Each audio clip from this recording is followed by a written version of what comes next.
Welcome back, guys. As always, Hot Mess Espresso is very proudly sponsored by 502 Media. We have Kevin McClure on the podcast today, who is a singer, songwriter, and also a podcast host of his own.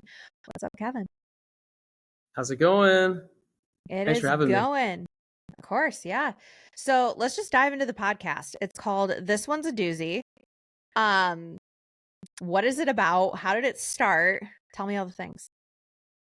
Yeah, so this one's a doozy. It's a fun podcast my wife and I actually do together, Mm-hmm. and what we talk about is it's kind of a combination of things where we talk about cryptids and kind of strange goings on of our world from yesteryear, modern times, kind of all over the place on that. And then occasionally we'll dive into like a true crime sort of thing.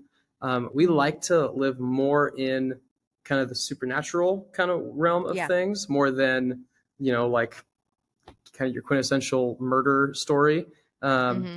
and one of the things that distinguishes us from a lot of other true crime and cryptid podcasts is we make a point to be clean. That doesn't mean we never talk about anything super deep and heavy, but we make sure to give people heads up on trigger warnings. Mm-hmm.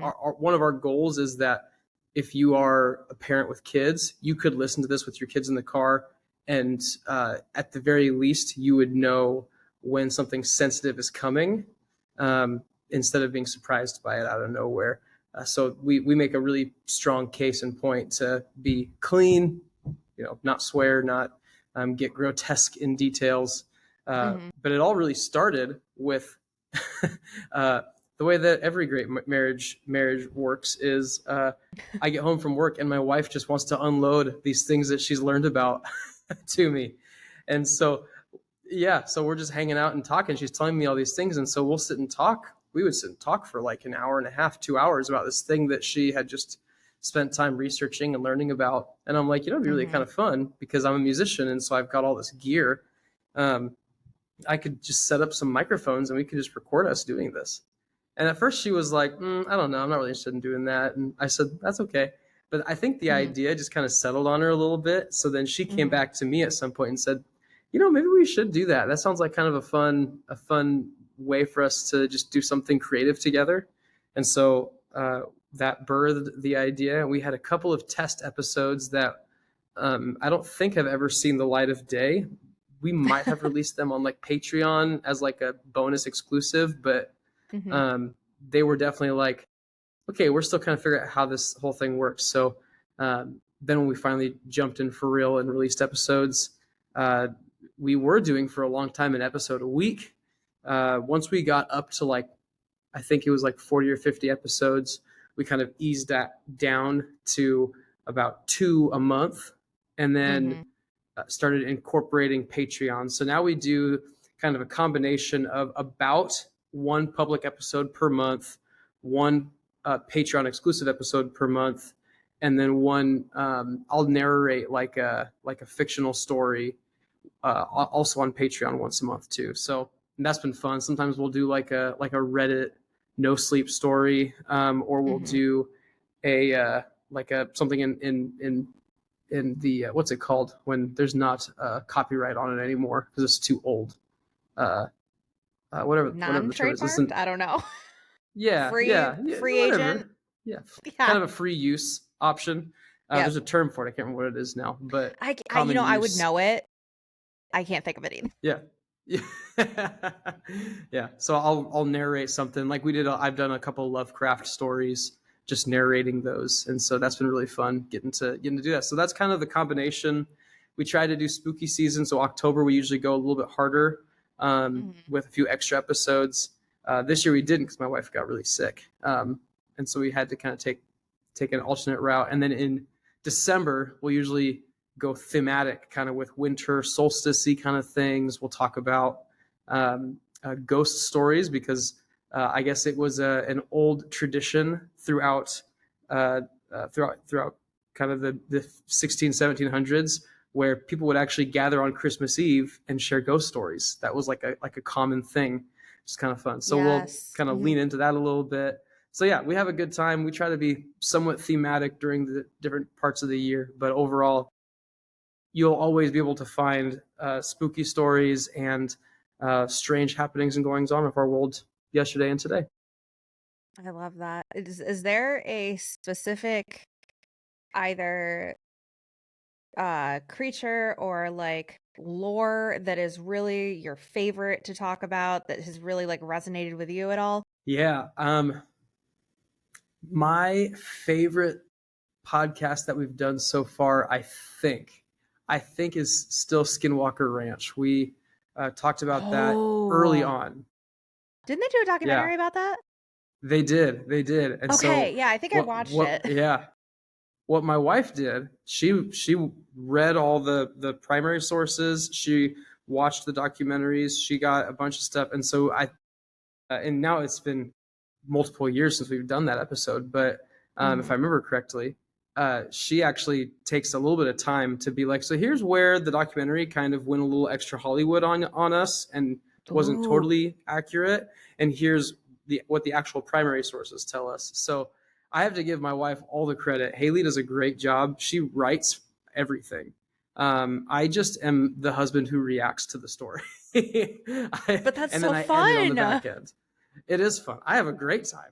She has a great time too, but she does all the hard research and will be honest about something if there's like, hey, yeah, the way that this is told oftentimes is a little bit inconsistent with what's over here, or if there's multiple variants of a story and you're not sure which one's which, she'll typically Hmm. share that kind of stuff too. So she really gets in the weeds, and most episodes are anywhere from 40 minutes to an hour to 1 hour, hour 15, hour 20.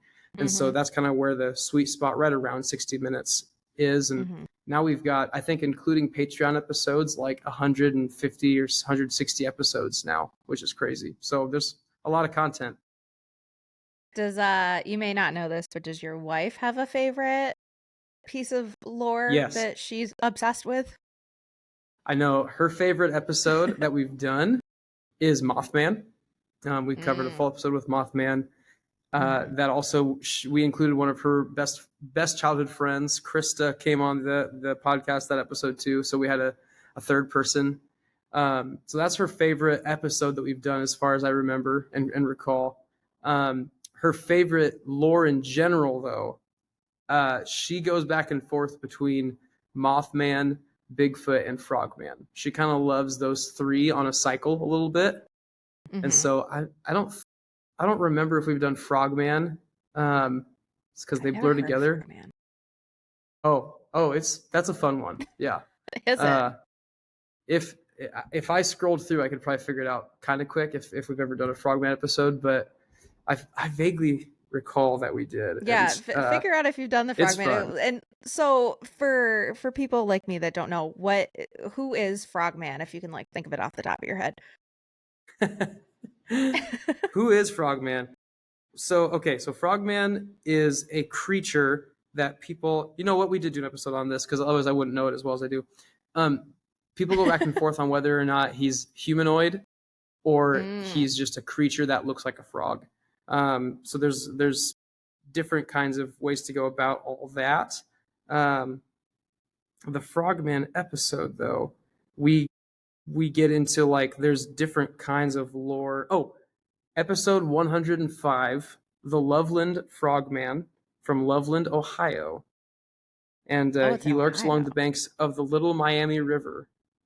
Uh, and yes, that's the episode. So if you were to go to our podcast on whichever platform you like, this one's a doozy. That's the one. And if you were just to Perfect. scroll down to 105, that's the one. That one actually might be Haley's favorite at this point. She has a lot of love for Mothman, but Frogman might take the cake now. Yeah, that was a fun one that we did. There's different elements to that too, whether it be science or wizards or aliens or like there's so just magic in general. There's so much to like expound upon with Frogman. So that's kind of a fun random thing to get into. Yeah, no, it sounds like an absolute blast. Is there are there current episodes that you're going to be doing that you're really looking forward to as kind of like a slight sneak peek into what you might be diving into in the next few months? So part of the fun of the episode is I actually go in blind. I don't know Oh, anything that's about any of amazing. these things. Yeah. Oh So my gosh. I'm legitimately reacting on every episode. There's a rare occasion that Haley will come to me with an idea and say, "So here's what it's about. I know you don't know Hmm. anything about this, but I need help framing like the flow of this a little bit."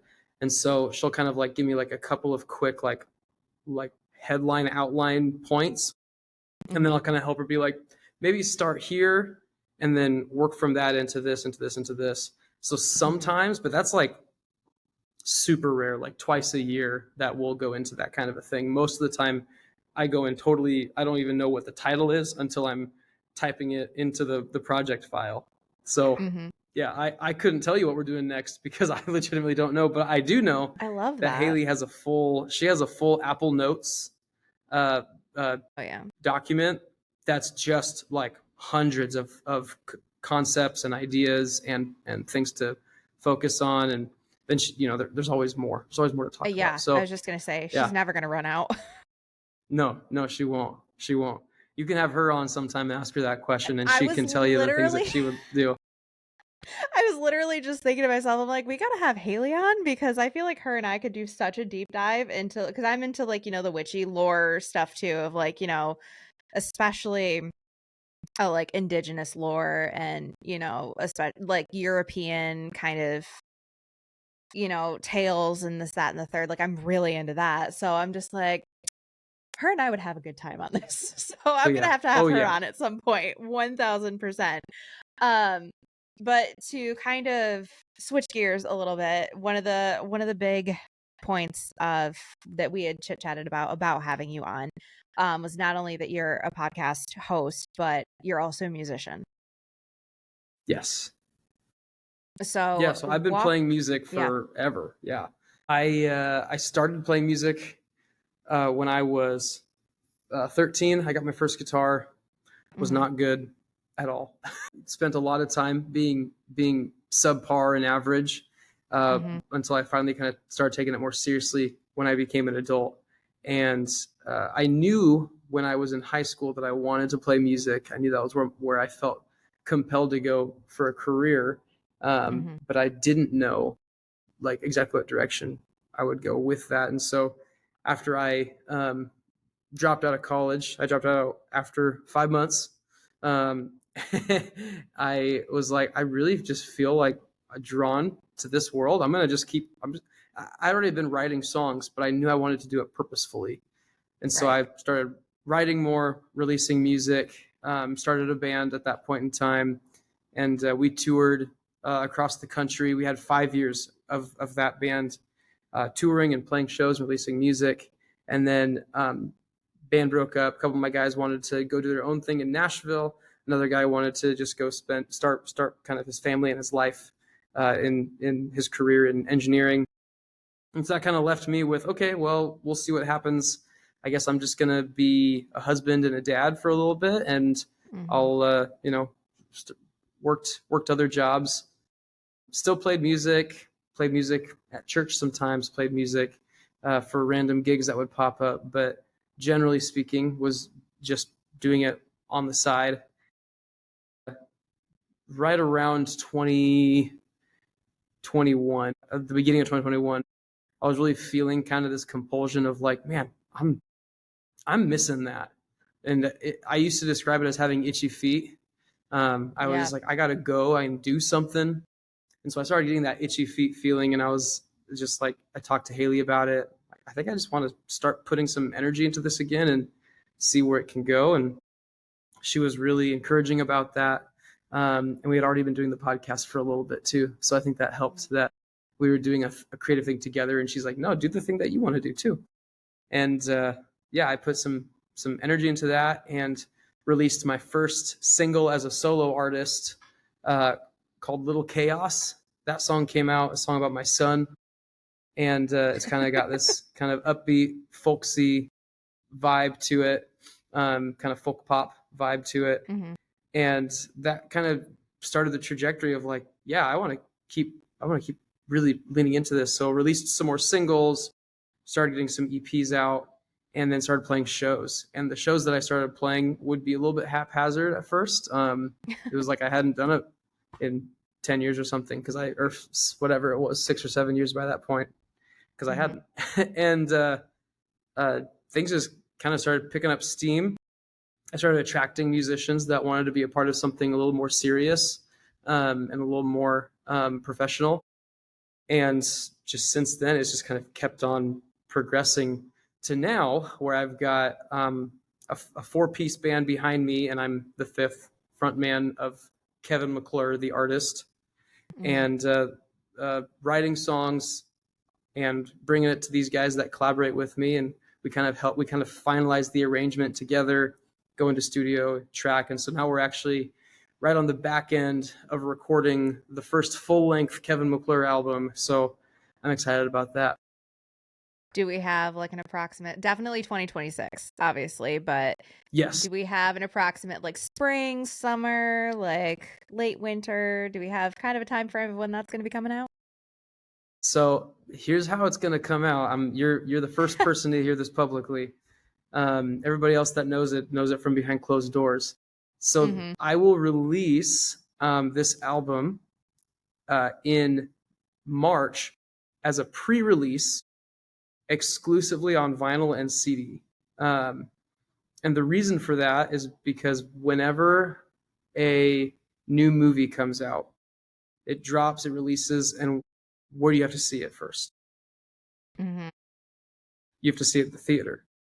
Yeah. You have to, because that's the ideal environment to experience it, on the big screen with the surround sound, big old subs rumbling beneath you. Yep. Like, that's the ideal environment. With vinyl and CD, you're doing the exact same thing. You have to purposefully sit down and like set up a turntable and set up your speakers to listen to it on vinyl. CD, you can get away with it a little bit more in the background, but you're still putting a physical piece of media into a CD player.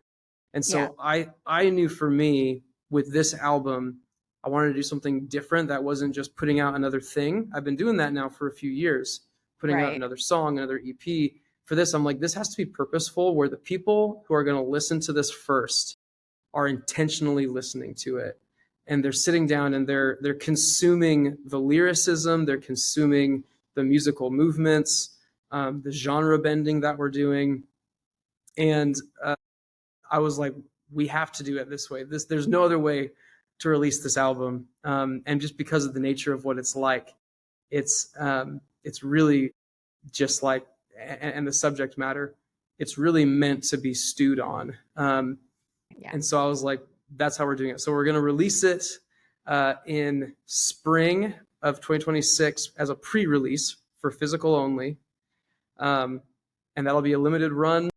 Or limited edition, I should say. And that'll be a whole thing.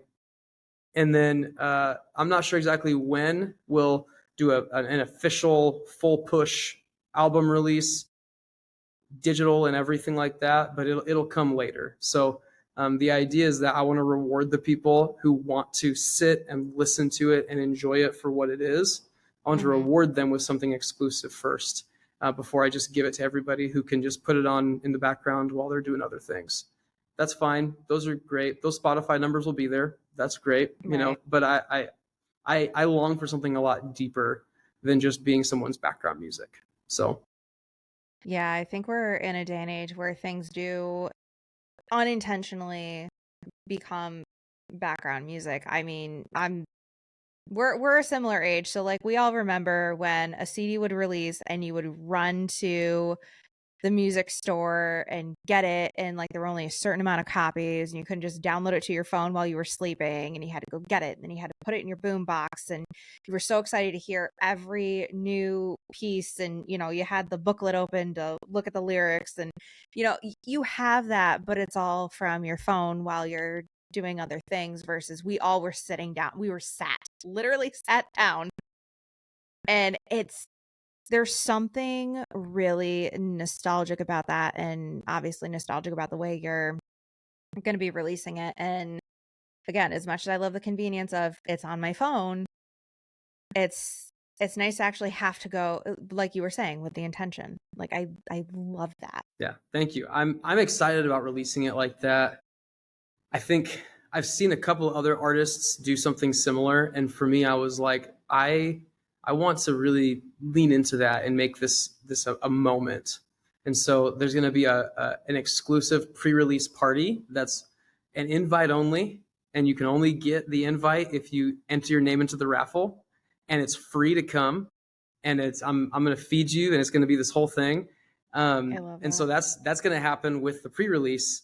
So it's kind of a reverse album release in that way. And then we'll do, Right. the big normal album release show when we do the full release. But I was like, I want this pre-release to almost feel like a bigger deal. This is the Yeah. moment.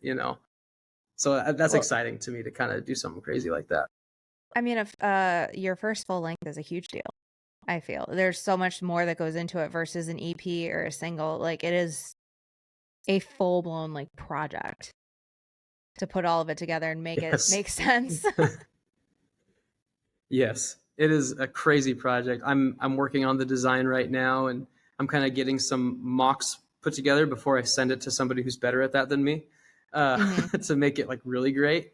hmm And as I'm working, I'm like, oh man, like I'm trying to put myself in the shoes of like 16-year-old me that would go and get a CD and would sit down and like open the booklet and like follow along with everything and read all the liner notes. hmm I loved that, and I think a lot of people Yeah. did, and we've kind of gotten away from it and miss it, honestly, without maybe realizing that we miss it so much. Yeah. I remember when Avril Lavigne dropped her debut album and you open it and I'm almost yeah, it was her debut album. And it was her handwritten like completed lyrics Yeah. in the booklet. And that was so cool because I felt like I was holding on to like a piece of her. And I remember like part of my decor growing up was taking the first page of those booklets and putting them all over my room. Yeah. So I literally just found I was going through like my sentimental box actually earlier today and I pulled out all these albums that I still have and there they are with the first page missing and I'm like I remember when like that was the thing like that used to be decor. It was all multi-purpose. But when it came to this album, what was the theme? Was it kind of a little all over the place, or were there a lot of songs that really focused on one central theme or Yeah. So the album is I'll tell you the title because the beautiful? title is going to be it's going to release. We're going to announce the title soon anyway, so Mhm. I don't feel so bad about teasing it. So the title is called Flawlessly Flawed, Ooh. and the title track is also called Flawlessly Flawed, and the whole album is filled with double meanings and a couple of triple meanings, Mhm. because the whole purpose is to kind of lean into this reality that none of us are just one thing. We are all flawed beings, flawed people, Mhm. um, who choose the right thing for the wrong reasons, who choose the wrong thing for the right reasons, who Right. try to just do our best in any given scenario and not know if we were doing the right or wrong. And there's inconsistencies if you listen to the album with one frame of mind, and with another frame of mind is purely and perfectly consistent. And that's kind of the intention, is to see that everything is multidimensional and multifaceted. There's a quote that I love that I've also heard in a lot of movies lately. I feel like it keeps coming back up. That is, I am large, I contain multitudes. And it's that reality of like, there's so much that makes me me. There's so much that makes Heather Heather. There's so much that makes the Joe. Like every single Right. person is more than one thing. As much as we want to distill ourselves into, I'm an artist, I'm a songwriter, like I'm also a dad, I'm also a friend, I'm also a husband, I'm also a failure, I'm also successful, and Yep. all and so many more things. And it can be broken down into these experiences that can feel inconsistent, incomplete. There's multiple times throughout the album where one song will talk about running, don't stop running, and the next song will stop. We'll talk about uh, uh, stop and go back where you were. And it's almost like, why would you put those two songs right in a row? And it's like, well, because it's actually meant to play off of each other like that. And there's Yeah. multiple things like that. I could tease them all day, but that would take way too long. That's more than you want right now. Right. Well, I mean, I could But talk the about this all day.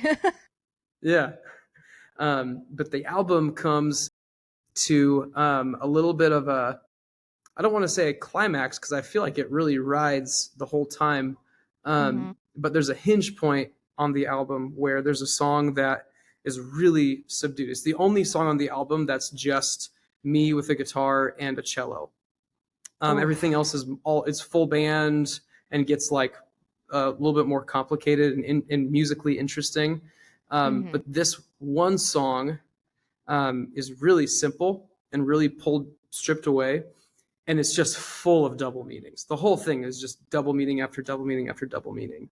Um, but it's this perspective of being tongue tied, where um, why do our hearts feel heavy when anxiety weighs on our minds? Why does our blood pump faster when our hearts are paralyzed? And there's so many Chills. more lines like that. Yeah. And it's just like asking these questions. Why do we lose our faith when the answer is something we don't like? You can read into that line four different ways if you wanted to. As a critique or as a comfort, and it can go all these different ways. And so the hinge point of the album of that is that song, where if you listen to it or read the lyrics, you would go, I feel like every single song is actually both a critique and a comfort, and that's exactly what it is. So um, these are songs that some are super old, like 15 years old, and Hmm. some are, just got finished written right before we started tracking them. Like there's one that I'm still finishing the revisions of right now before we go into studio to finish tracking this one.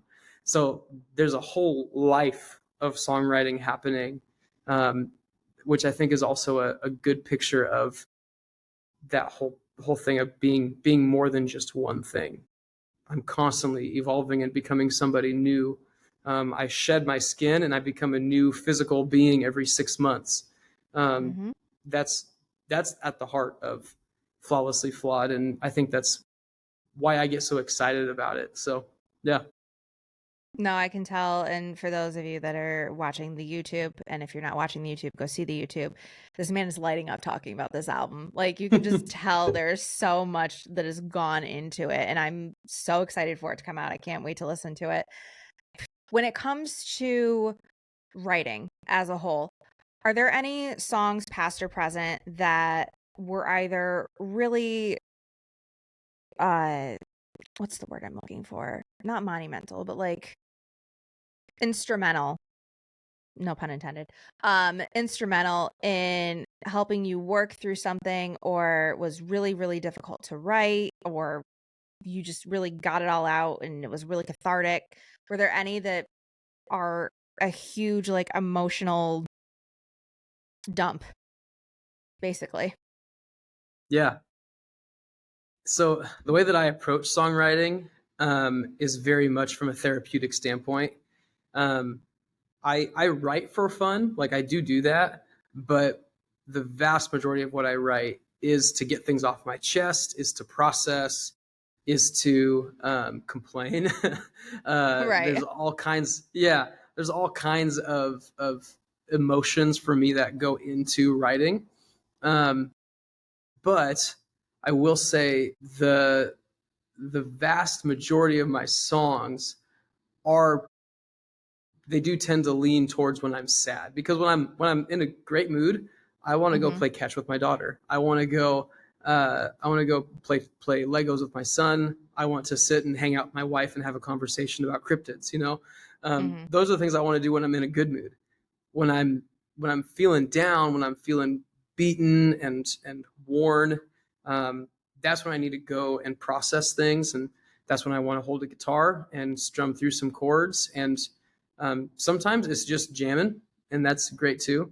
But I try Mhm. to write something every day, and even if it's not a full song or something with necessarily like a strong melody. It's just something to help constantly be processing and working through those Mm-hmm. feelings. So there's one song that I wrote that's on this album that I wrote probably about 10 years ago, maybe a little bit longer. Mm-hmm. That is kind of an expression of what I hope happens when I die. And it's called When I Go Down. It's the last song on the album. And I think it'll be a lot of people's favorites. The same people who I think love Tongue Tied, I think will really Mm-hmm. love When I Go Down. And uh, this song is just a reflection of when I go down, I hope I'm swinging. When I lose ground, I hope I'm running at full speed. When my heart Mm-hmm. gives out, I want to be in motion. And when my sight is stopped, I hope I have the sight to see.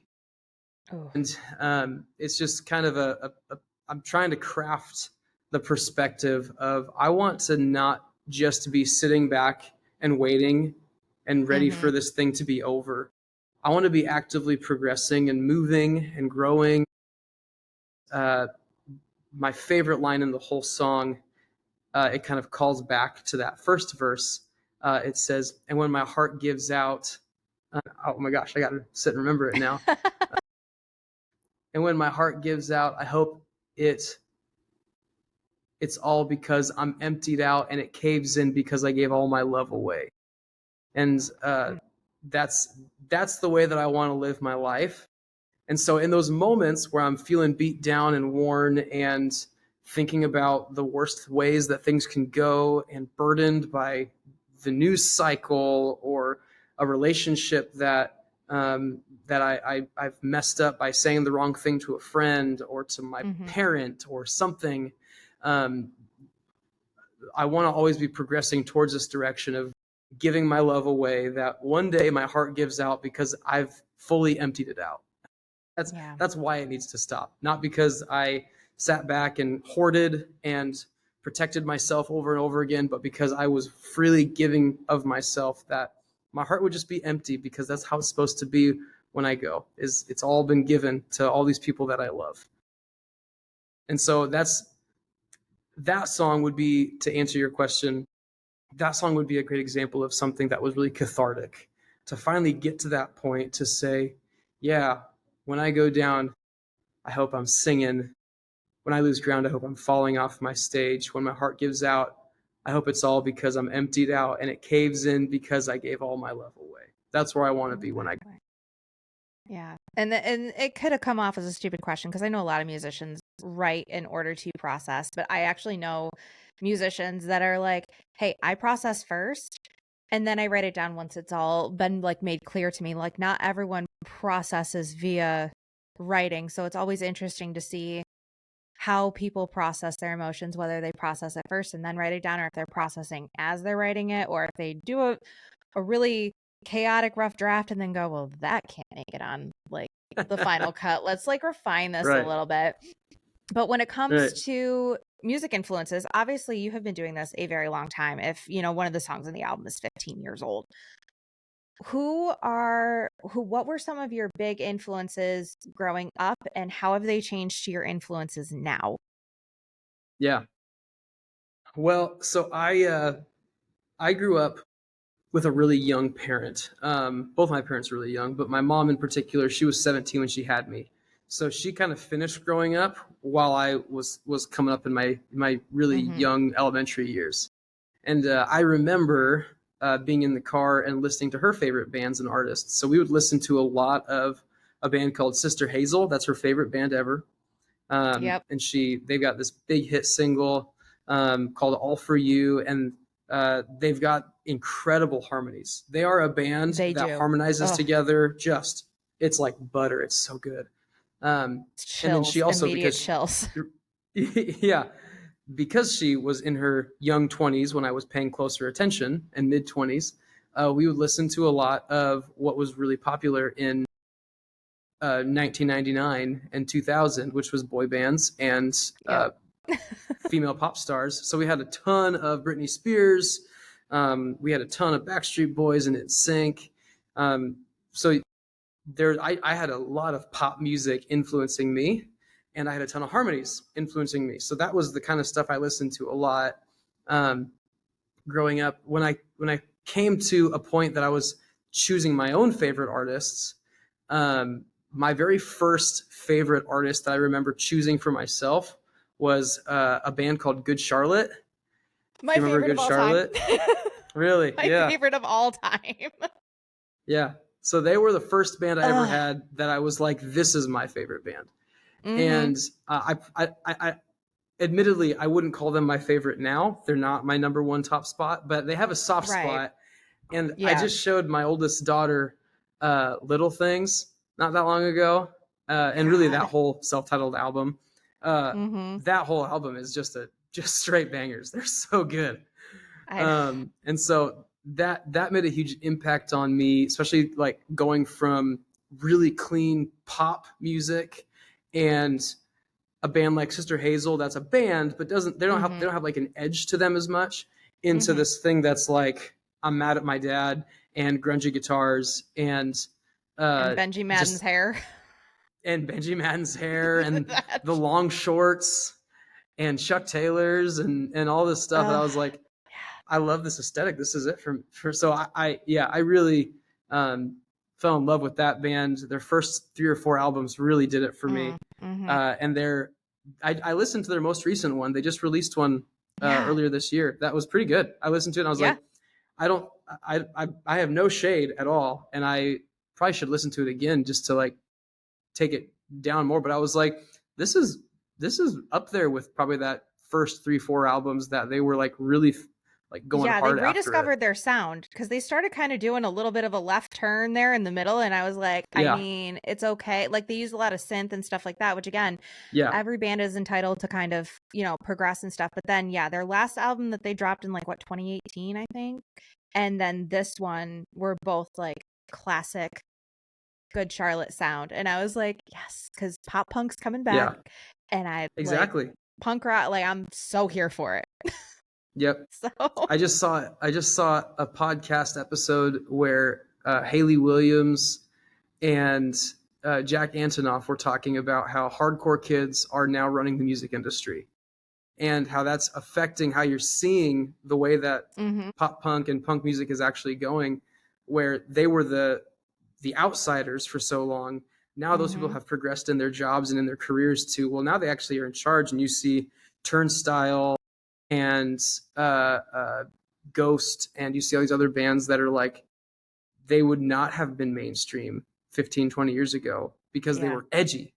But now they're like, everybody loves them, which I think is great. I don't think that's a negative thing. Some people might view that as negative.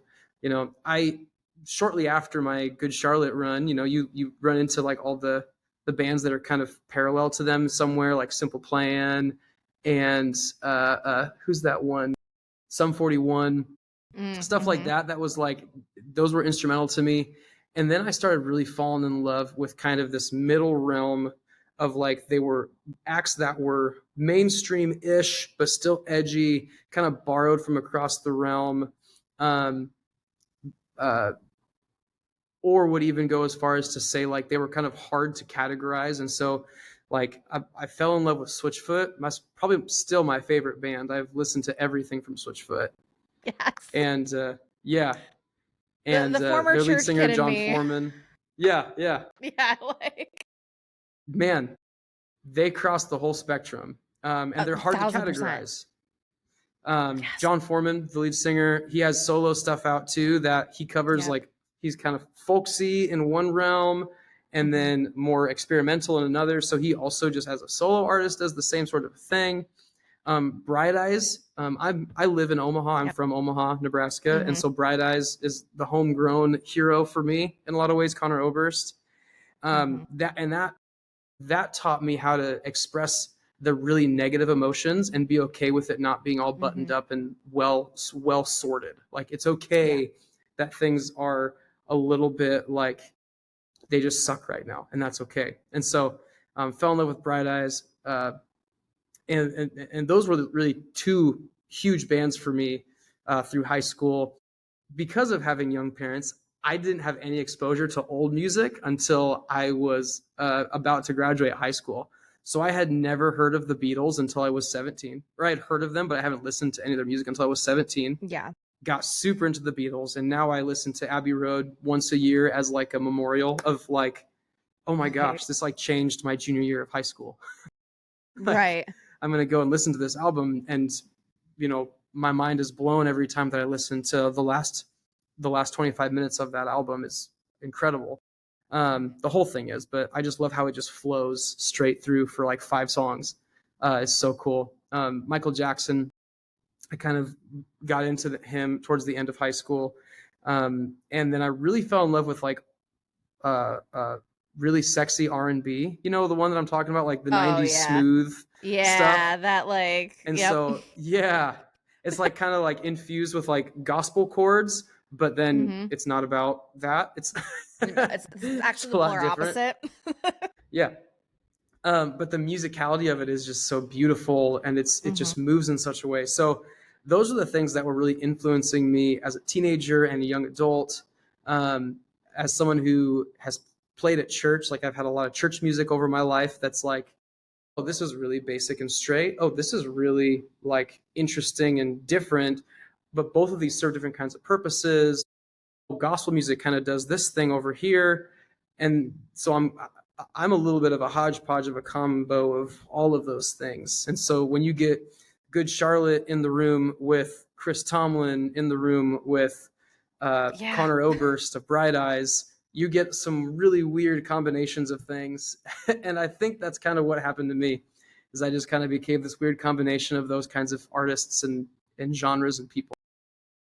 So who are kind of your top artists that you're currently listening to now, whether it's to influence your writing or just to vibe with? Yeah.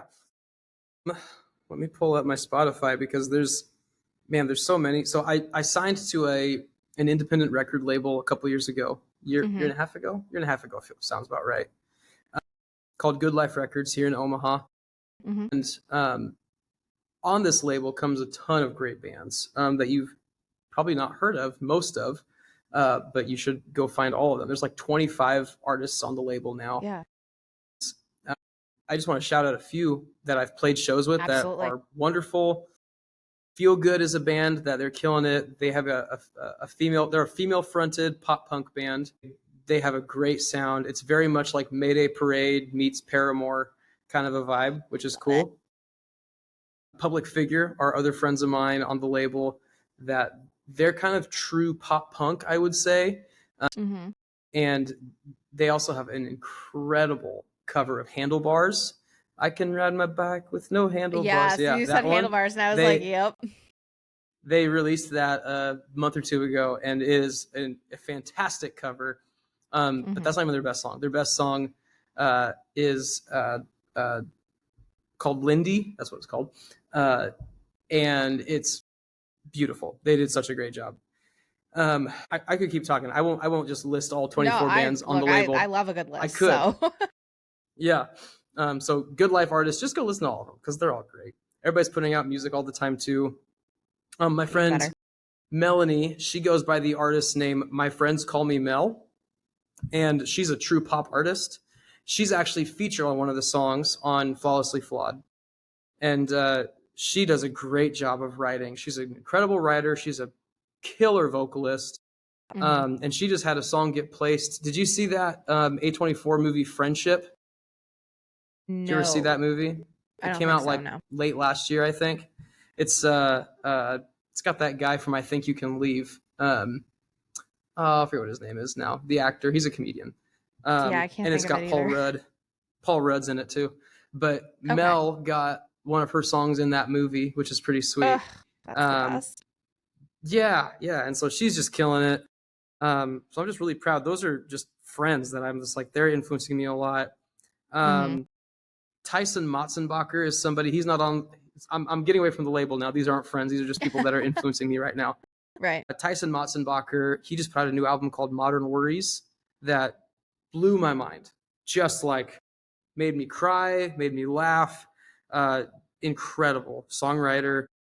Adam Paddock, he's from Columbus, Ohio. He's a newer guy, and his new album, The Greatest Compromise, is really kind of right where I'm at right now. He's kind of doing the genre blending thing where he's blending pop and folk and like orchestral kind of stuff together. Mm-hmm.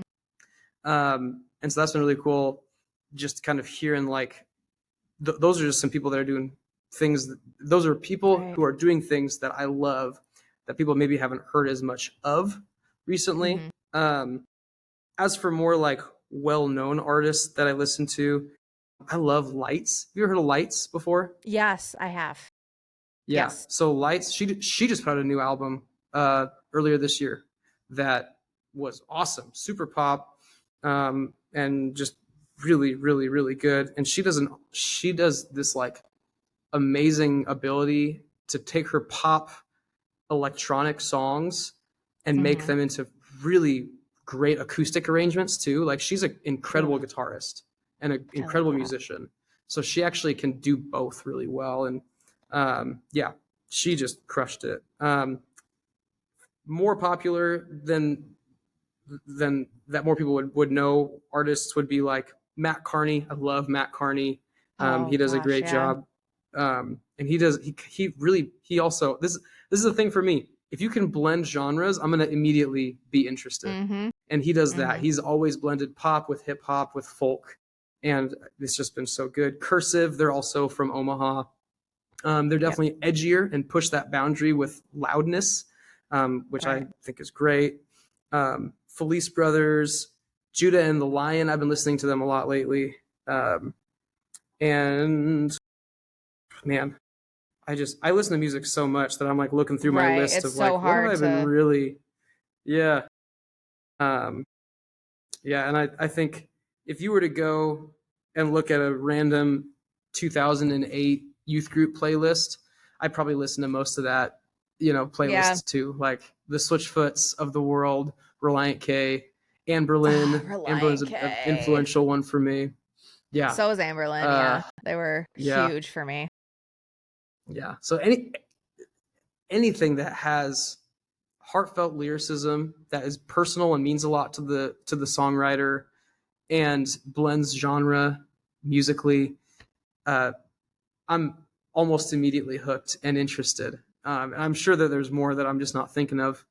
But Oh those yeah. are the things that are influencing me right now. And it's almost like I'm trying to outdo with Flawlessly Flawed what my favorite artists are doing, Yeah, absolutely. That's which maybe that's is what everyone should unhealthy. be trying But to do. yeah.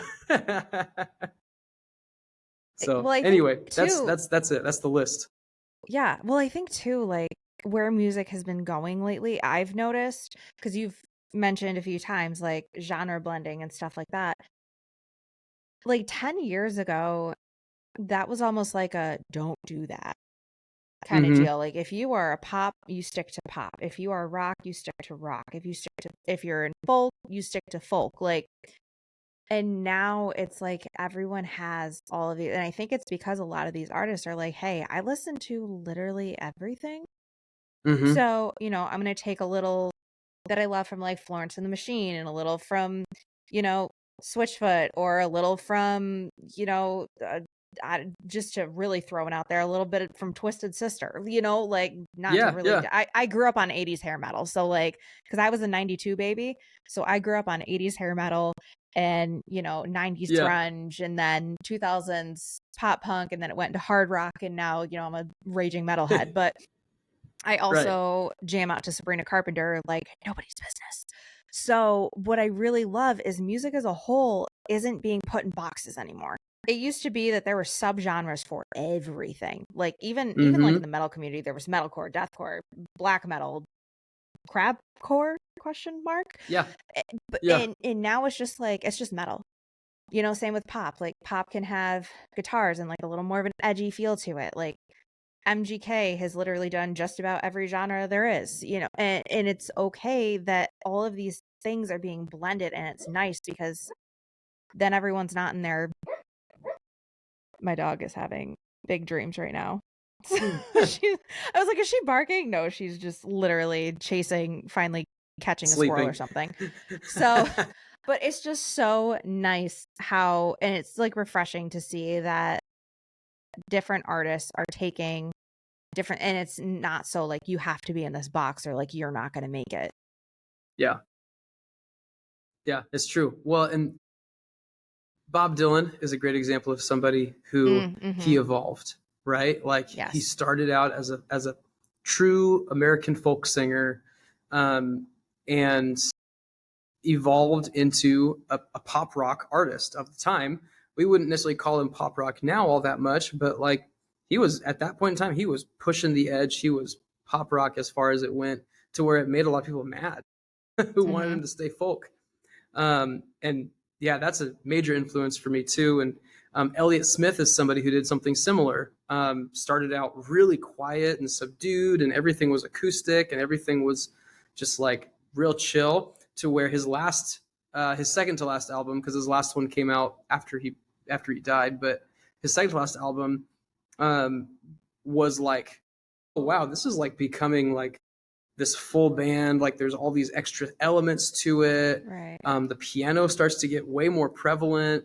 And then the album after he passed away that he didn't finish, but his friends finished for him, had that same kind of a bend because he had made like 80% of it or something like that. So it was mostly done. But, those are the things that you see an artist evolve and change over time. And what you start to notice is that they're borrowing more and more. They're not emulating these people that fit kind of the same box. They're borrowing from outside of the box, and now it's becoming this catalog of songs that it's really hard to like say they're this kind of an artist. Yep. And I think that just brings it all back full circle. We are large, we are multitudes. There are so many more things about us than just the one thing we tend to focus on or that someone else focuses on about us. And I think that's just incredible. No, I absolutely love that. So, where can we find you so that we know when the album releases, where we can get the album, all of that? So, where can we follow you? And then I'll ask where we can find the podcast. Yeah. So for me, you can, I basically have Kevin T. McClure on everything. Kevin T. McClure official on TikTok if you're more of a TikTok person. Mhm. But Kevin T. McClure on everything. Or you can just go to my website, kevinmcclure.org. Probably the best way to make sure you never miss anything is to sign up for the email list. You can just scroll down on the website front homepage to where it says add me to the email list, and you can just put it in and boom, and then you'll get an email about once a month. I try to, maybe 6 weeks, I try to send out like a little snippet of here's what I'm listening to right now, here's what I'm reading, here's something that I wrote, a poem or a short story or a part of a song. And I try to like give value to that email list kind of regularly. So you're not just getting promotional things, but you're getting something that's like, oh, I should go watch that movie. I should go listen to this person's album. Like, I think that's my favorite thing. When my favorite artists are giving me something Right. to go listen to, I'm like, yeah, I'm going to go check it out. So I try Right. to add value there. So that email list is probably the best way to make sure you never miss anything. Otherwise, yeah, social media, kevinmcclure.org. Those are the best places to go. Yeah. And then where can we find the podcast? Is that pretty much everywhere that you get your podcast? Is it in one spot particularly? Yep, you can find This One's a Doozy on pretty much every podcast platform, except for YouTube. It's not there. We've talked about adding our stuff to YouTube, and so we might do that in the near future. But right now, that's the only place it's not active. And so you can find that on Instagram and TikTok. The handles are This One Is a Doozy, because my wife couldn't add a apostrophe, so she's like, I don't like Yeah. the bad grammar. So this one is a doozy on those. Felt. And if you're on Facebook, then it is This One's a Doozy podcast. And you can find those there. You can also go to patreon.com/doozypod to sign up for the Patreon exclusive. And then you get all your episodes ad free if you decide you want to spend $3 a month, I think, on Patreon, and do it that way too. And then you get the exclusive episodes also, which is a bonus. So yeah. Yeah. Well, Kevin, thank you so much for coming on and chatting with me. I will absolutely be hitting up your wife here soon because Yeah. we need to be talking about that. But I really love how open you were about your music. I'm so excited for your album to drop. That'll be dropping this March, April. Well, he'll have a better time at some point once it's like It'll be in finalized. But 2026. We know that. yep, so excited. So thank you so much for hopping on, and I cannot wait to see where this journey takes you. Awesome. Thank you so much. Thanks for having me, Heather.